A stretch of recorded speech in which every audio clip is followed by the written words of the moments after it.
Morning. Welcome again to Morning Devotions, and thank you again so much for our time together. We're starting a new book in the Old Testament today, the Lamentations of Jeremiah. Now, don't get put off by the title. Maybe some of you have never even read Lamentations before.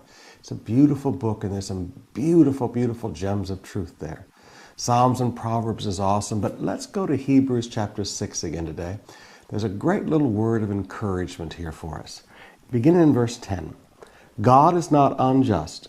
He will not forget your work and the love you have shown him as you helped his people and continue to help them. It's very easy to say that we love God. It's another thing to show that love. It's very easy to stand in a service and lift our hands and sing of our love for God. It's another thing to show that love. After Jesus' death, Peter went back to fishing. He went down to the Sea of Galilee and went back to his business, to his profession. Jesus went down and met them at Galilee and gave Peter his second great prosperity harvest. The first prosperity harvest he had to walk away from when Jesus said, "Come, follow me, and I'll make you fishers of men." Now God gives him great success again, and again Jesus looks at him and says, "Now, Peter, do you love me more than these?" Looking at the fish, surrounded by the fish. "Do you love me more than these?" "Yes, Lord." "Then feed my sheep.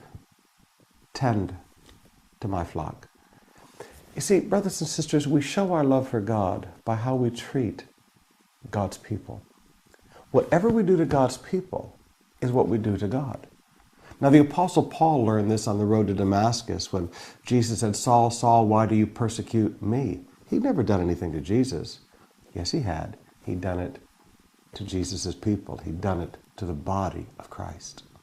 I want to challenge you today, if there was ever a reason to be involved in Christian service, if there was ever a reason to help feed the poor and help with the feeding programs and be an usher, a doorkeeper in God's house, to be a Connect Group leader, to help visit the new converts out of the Cutlass Crusade, to sing in a choir, if there was ever a reason to be involved and not just go to church and be a spectator and sit and be blessed, it would be this.